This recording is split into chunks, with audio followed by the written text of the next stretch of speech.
Well, hello YouTube, it's me Fortmaster, and welcome back to another Game Theory reaction and part 2 of Game Theory's Ultimate FNAF timeline. So, again, I've been looking forward to this.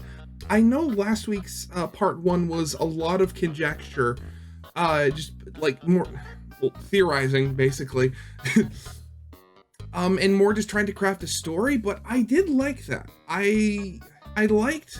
I mean, granted, like, trying to, like, think of ways why somebody like William Afton could even exist, or just why he would do the things that he did. I mean, that's just exciting, or freaky, depending on how you look at it. But anyway, today's part, Game Theory, FNAF, The Rise of Afton. It is part 2. I'm super excited. Let's continue. Let's begin.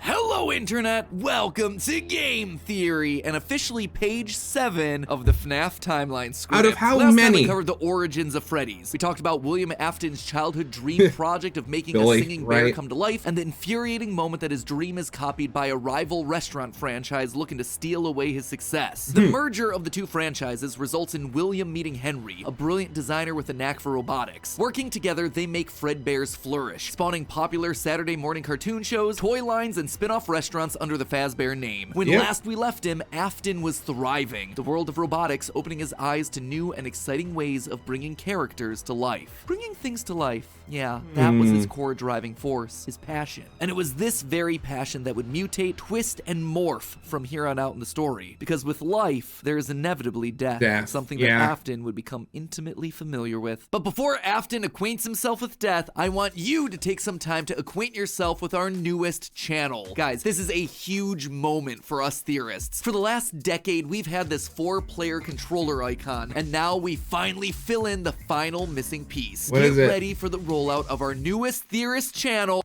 Wait, before... I've heard a whole lot of things, like space theory, because I remember that the initials were supposed to be ST, so space theory, sci-fi theory, what were some other ones that I heard? Can't remember. Okay, he's just about to say it. Let's just listen to him. Drum roll, please. Style theory, where we're looking at the science, math, psychology, history, and mystery of the way you look, your clothing, fashion trends, hygiene, and makeup. Now, I know that theorizing about style might sound weird at first, but hear me out. I grew up not understanding style or fashion at all. Admittedly, I was a bit of a hot mess. Matt, that is not bad style. I mean, it looks better than half the stuff that they put out today. Ignorant to the impact that style has over your life and how the world treats you. But over time, by educating myself on the ins and outs of the fashion industry, I was better able to achieve my true self and find my own sense of personal style. And that right there, that builds confidence. The way that you look directly affects the way that you feel and the way that other people treat you. So understanding those rules and being able to take some control over all of that is incredibly valuable. It's an educational curve. And what do we do on these channels? We like to educate you while entertaining you, which honestly is why I think this channel is so important for us to launch. There are so many lies and half-truths in the fashion industry that there needs to be someone out there to say, hey, this is right, this is wrong, and this is what science says. Also, you know, we're gonna have a lot of fun because talking about fashion is weird. Like, this channel has already given me the excuse to bludgeon a ballistic head to death using a high heel. It's also the channel where we're going to physically be testing the viability of female armor, or how many t-shirts it takes to stop a bullet. There's also practical everyday stuff too on this channel. Do school uniforms actually benefit the students? Does it make a difference whether or not you wash your legs in the shower? That's the sort of stuff that you can find on this new channel. In fact, there are 5 new episodes that you can check out right after you finish this beast of an upload. I personally recommend starting with the Killer Heel episode, because this episode's all about the birth of a killer. And while you're over there, consider subscribing. It'll do all of us over here a huge favor, because if we manage to get 1 million subscribers by the end of the month, it'll put us as a top fashion channel here on YouTube. Show the world that looking smart can be even better than looking cool. So go ahead, enjoy your all-day theory marathon. And now with our logo complete, it's time to complete our other massive ongoing project, the timeline. Onward to part 2, where things are about to get dark in a hurry. So I might have some more things to react to. That's an idea. Though don't expect me to do 3 or 4 reactions in one day. That's too many videos to put out.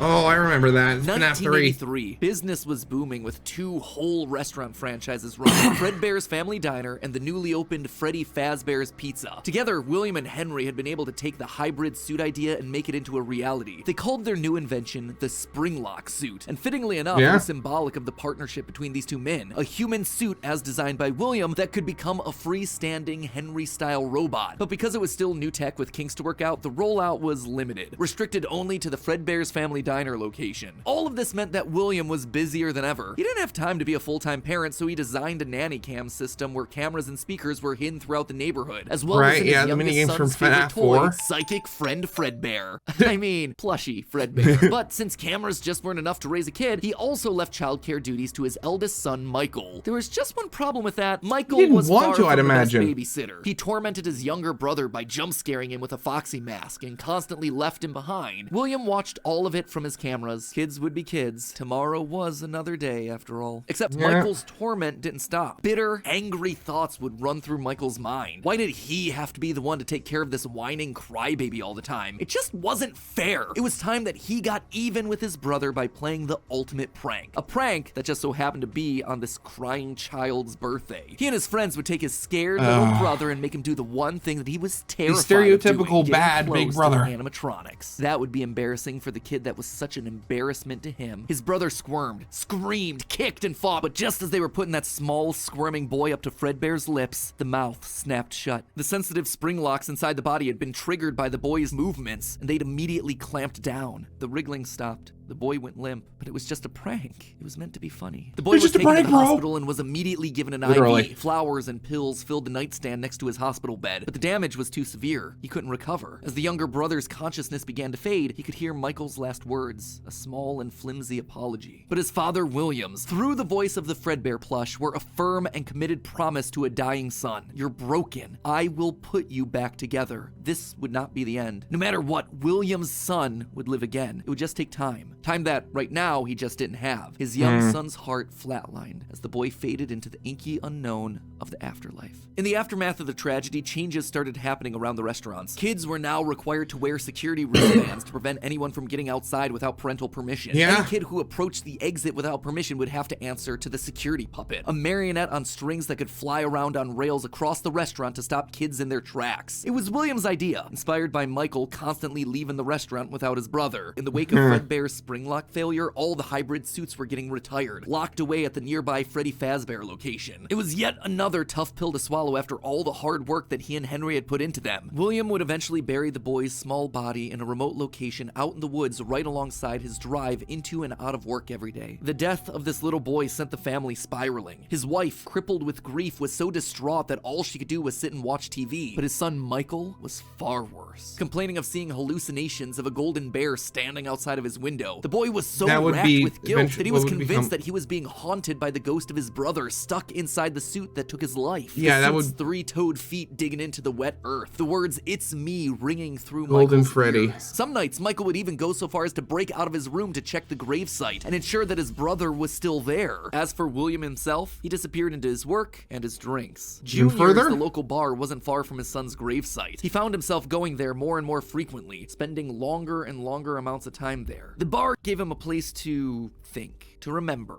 to reflect and stew on how Henry had stolen his idea for an animal-themed restaurant, how they'd cut his character out of the cartoon when everyone else was there, how Henry had humiliated him by buying him out of bankruptcy, and now there was his son. Henry had taken his son from him. The robotic part was the part that failed after all. William ordered one more drink, but it was one too many. The bar turned him out and told him to go home. But William didn't go home. Drunk and angry, William raced back to the restaurant to give Henry a piece of his mind, only to find someone else waiting. Henry's daughter, Charlie, locked outside of the building, bullies laughing at her through the window. Fine, some other problem to fix. But then Afton got an idea, a beautifully awful idea. This was his chance to get back at the man that had humiliated him all those years ago. Henry had killed his business, and now Henry's robotic suit had killed his son. It was time for William to do some killing of his own. Let Henry feel what it's like to have something you love get ripped away. While parties continued inside the walls of the pizzeria, William attacked Charlie in the back alley. It felt good. He felt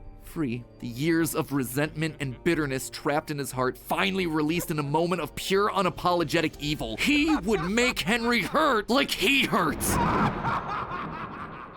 Yeah, the birth of a killer. William became a killer. He dropped Charlie's lifeless body and drove home, forced to confront his family problems later that night, appalled, but also a little excited by what he had just done. Charlie's death would remain on the books as a random act of violence. And though Henry had suspicions about William, there was no physical evidence, nothing that could link him back to the crime. In the weeks that followed, Fredbear's family diner would close for good. 2 high-profile deaths around the restaurant with 2 grieving owners in such a short period of time was just too much bad press to handle. Besides, Freddy Fazbear was still open, and it was the newer restaurant anyway. All the equipment from the diner, including the old yellow suits and security puppet, would get retired to that location, and there they would sit for 2 uneventful years. The rest of 1983 and 1984 were spent quietly grieving. Freddy Fazbear's Pizza and the new cast of characters were a hit. Tragic memories of their yellow predecessors quickly faded. Afton kept a low profile and buried himself in work and research, quickly reaching Henry's level of engineering and even surpassing him. And while Henry slowed down to grieve, Afton kept going, even starting his own company, Afton Robotics, for all those pet projects that were a little bit too experimental for the regular operations of the pizzeria. The first of these experimental projects was a secret workshop under his house, a veritable bunker, which allowed him to work while still monitoring his kids via hidden security cameras. 1983. A passcode that served as a constant reminder of why the cameras were so important, why he was down there in the first place. This was all to fulfill the promise that he had made to his son, right? I will put you back together. This was for him, all for him, right? But cameras weren't enough. He needed to solve the runaway Michael problem. He had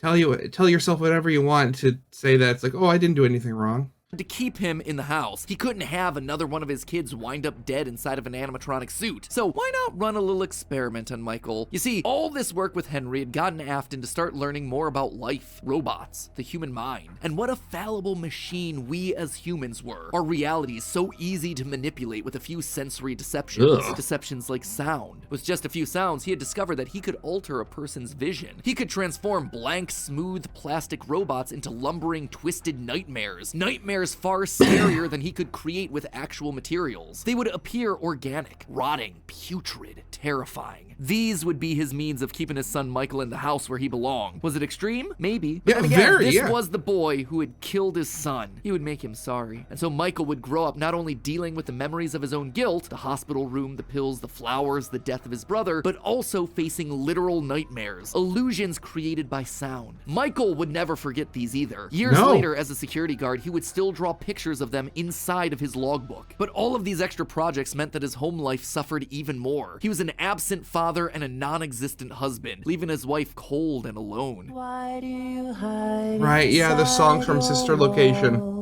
When there is music in my halls, all I see is an empty room. No more joy, an empty tomb. And despite her repeated demands that he leave his office and engage with the family, he refused time and time again, leaving her no choice but to leave. You burned down my house? You call that a house? It was like a morgue in there. You need to see your Right, son. yeah. The baby isn't mine. Well, how's this?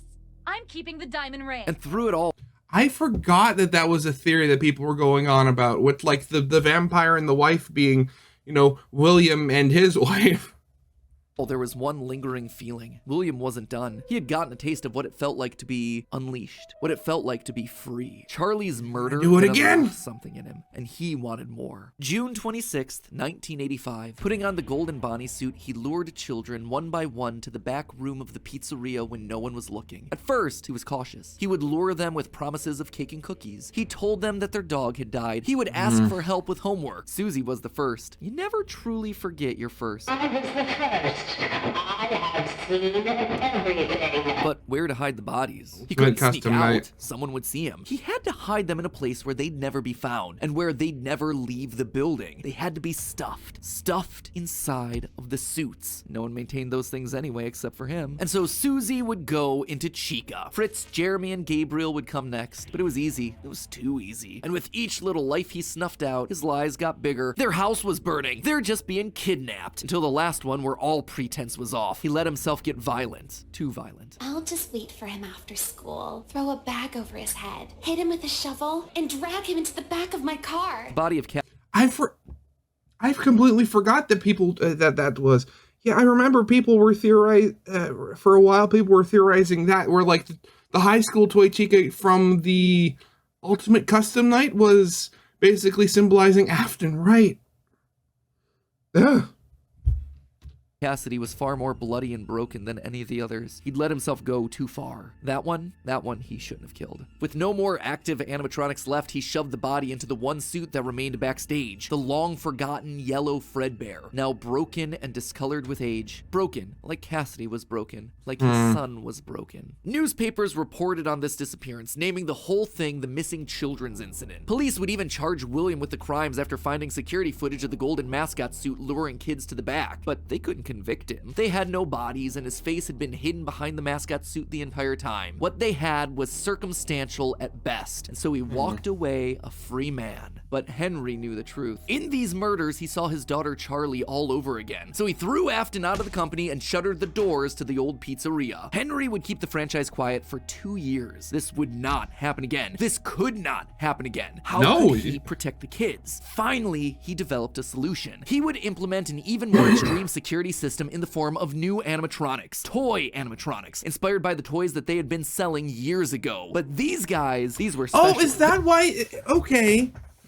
Yeah, I guess that makes sense, because I remember the whole thing, the era of the dream theory, when somebody pointed out that that in the past, when they were showing like in FNAF 4 in the cutscenes, that a little girl had a toy chica toy with the beak that fell off, just like how the real toy chica did.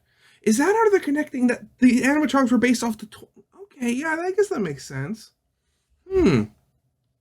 They were a new breed of robot with facial recognition abilities. But most importantly, they're all tied into some kind of criminal database, so they can detect a predator a mile away. All the original animatronics, now withered with age, were moved to the new location. With a plan in place, it was time to try once more. The year was 1987, and the new and improved Freddy Fazbear's Pizza was making headlines in local newspapers. Headlines that just so happened to catch the attention of William Afton. Freddy's was back, and without him, that was his idea. His character. Henry was, yet again, trying to cut him out of the picture. No. As long as these restaurants stayed open, William would always come back. Then he noticed the phone number to apply at the bottom of the article. $100 a week to apply, call. Afton would go back, not as an owner or co-founder. He would go back in the one place that they would least suspect him, a lowly day shift security guard. And there it was, buried in the back of parts and services, mixed in with the old withered animatronics, was the golden rabbit. With the yellow security badge still on his chest, he used his crank to pull open the spring locks. It was time for Bonnie to give an encore performance. Someone used one of the suits. We had a spare in the back, a yellow one. Someone used it. Now none of them are acting right.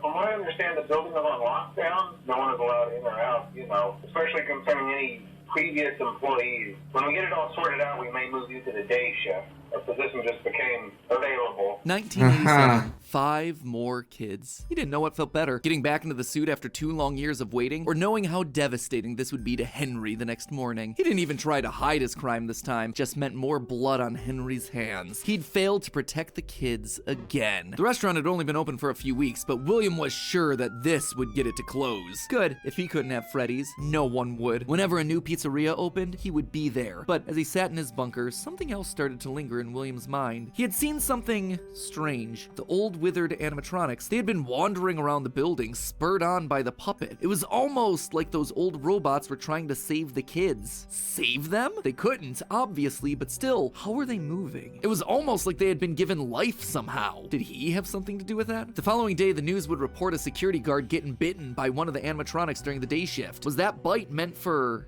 him? William's curiosity was stronger now than his bloodlust. He had to learn more, but how? There was no way he'd ever be able to get inside another Freddy's pizzeria. Heck, there was practically no way a Freddy's would ever open again. He needed to create something new, something brand new. He needed to create his own pizzeria. Due to the massive success, and even more so the unfortunate closing of Freddy Fazbear's Pizza, Circus it was babies. clear that the stage was set. No pun intended. for another contender in children's entertainment. Circus Baby's Pizza World. This would be the place where he could continue his work. No longer just murdering, experimenting. He needed more kids, and he needed them alive. And knowing that he couldn't show his face on the restaurant floor, he needed a way of remotely capturing his victims and preserving them for his work. With that goal in mind, he designed a new breed of animatronic. Their endoskeletons fluid and flexible. He equipped them with sound lures that could mimic voices. They could isolate children. They could incapacitate and contain them with zero direct input from him. It was brilliant. He was brilliant. Far beyond the simple bars and wires of Henry's designs. And the characters he chose for this were uniquely his. His new roster wasn't going to be tainted by Henry's disgusting barnyard bird. Instead, it was back to his characters, his creations, Freddy, Bonnie, Foxy, as well as two special ones. The first, Ballora, was an homage to the woman who left him. Now she would never leave him again. The second, the titular baby, was designed freaky. with his baby in mind. Elizabeth, his youngest child. She would always be Daddy's little girl, the one that listened to him, the one that obeyed, until the day that she didn't. Daddy,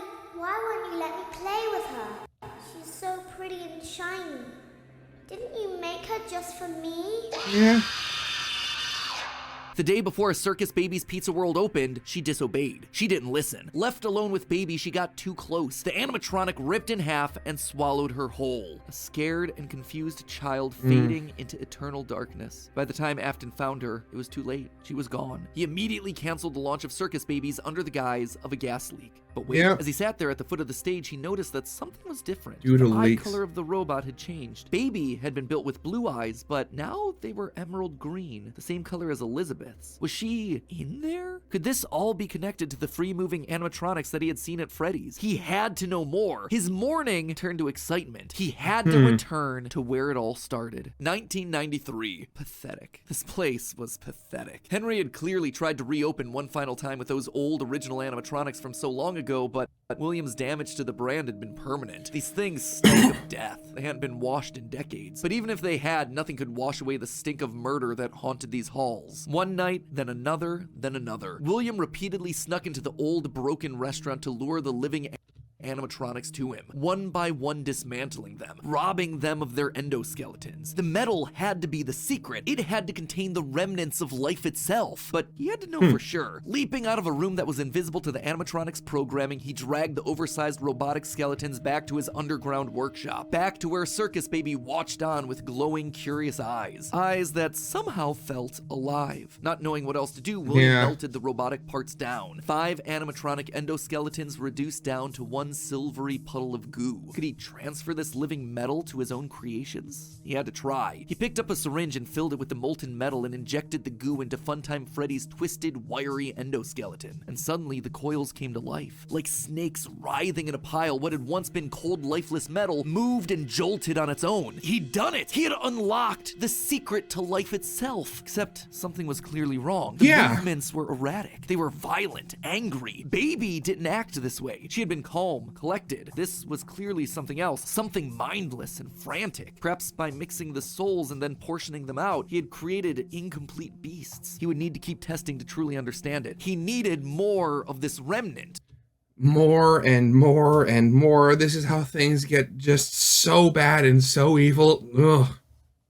As he searched the old pizzeria one more time for any remaining scraps of metal, the ghosts attacked. His past victims come to collect their due, all led by Cassidy. The 5 lined up and blocked the door, and Afton's mind reeled. The scientific implications of this were incredible. Ghosts, real ghosts that he could see, all standing against him. But what could they do? All actually exist. He panicked as Cassidy approached. How do you stop something that's already dead? Maybe with the thing that resulted in their death in the first place. He would get into his suit like old times. He would regain his power over them just like the day that they died. He was the genius. He was the one in the suit. He was the one in charge. I was about to die, yeah. Spring lock snapped into place. Maybe it was his frantic movements. Maybe it was the leaky abandoned restaurant. Maybe it was just fate coming to collect its due. He didn't know. The only thing he did know was that his brain was suddenly filled with searing white-hot pain as hundreds of metallic pins and gears stabbed into his body from all sides. All he could do was collapse, blood slowly oozing out of the suit and pooling onto the floor around him. It couldn't end like this. It wouldn't end like this. His work was unfinished. Unable to move, his only option was to survive. survive, to live, to keep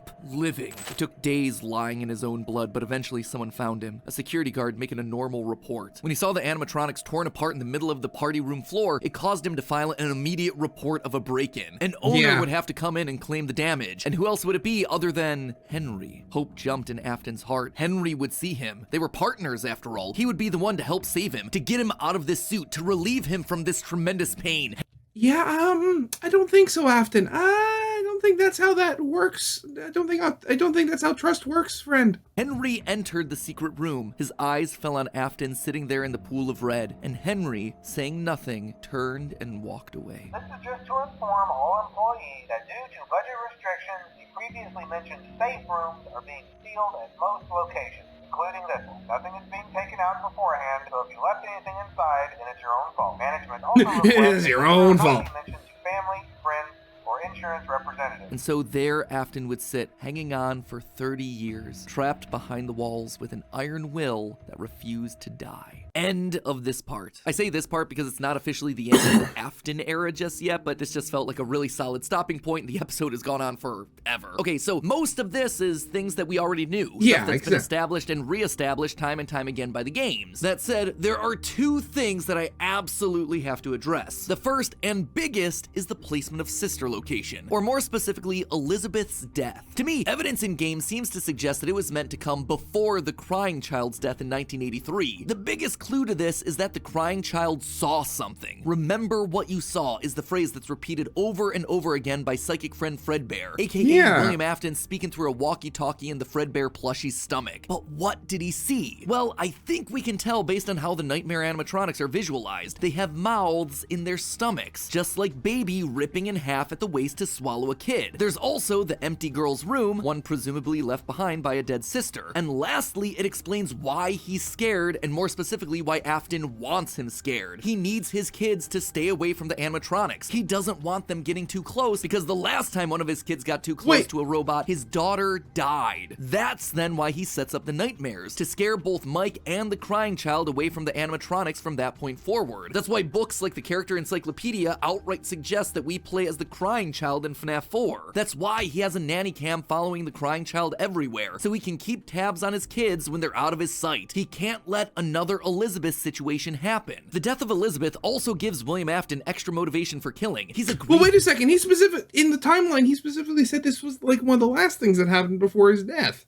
Father. His daughter was taken away from him, so Charlie should die as well. He's lashing out at the world after losing his kids. And again, we know that at least one of his children had to have died prior to Charlie's death, based on the mound of dirt that we see in Midnight Motorist. It also allows circus babies to open and close earlier in the timeline, which is how you wind up with Funtime Foxy appearing as Mangle in the FNAF 2 location. Basically, Elizabeth dying first has everything it needs to fit, except for the most important thing, the murder weapon. Why would Afton be building an animatronic with a giant claw in its stomach so early in the timeline? At this point, he just has no motive. It just doesn't make sense prior to 1983. At this point in the story, he hasn't killed anyone, and we know for a fact that the missing children's incident is 1985. So Elizabeth's death coming before any of those events just doesn't work. Hence why I placed it where I did in the narrative timeline. Afton's death here is also a bit tricky. We know that he returned to the FNAF 1 location to break down the original animatronics in order to harvest their remnant. We know that he melts down 5 things to become one thing. Candy Cadet makes that very clear. So the 5 things are the 5 endoskeletons from the various animatronics. That would be totally fine if it weren't for one huge problem. On his 5th visit to the pizzeria, Afton gets spring locked. So either the 5 becoming 1 starts in 1993, but then finishes 30 years later when he reemerges from the wall to add the last endoskeleton to his pile, or he's had himself some reason to return to the original location after harvesting all the stuff that he can. It's not ideal, but it's the one angle that makes the most sense. And with that, this next chapter comes to a close, thereby leaving us with 5 more games to cover and another 40 plus years of Fazbear history. Oh god. Ooh, when you put it that way, something tells me that this might balloon into 4 parts. We'll see. Anyway, until then, my Faz heads, congratulations, you've made it through a massive upload. And hey, if you are still looking for more to watch, well.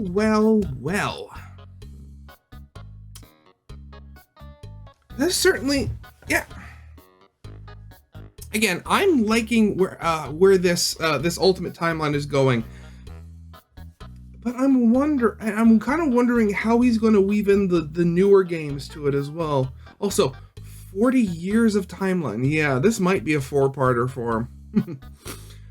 Besides that, style theory. I am definitely gonna do reactions to the videos, see if it's worth me doing more reactions to them. But anyway, we're gonna have to see. So, as always, original is linked in the description. If you liked, leave a like, subscribe if you have not, and I'll see you guys next time. Goodbye.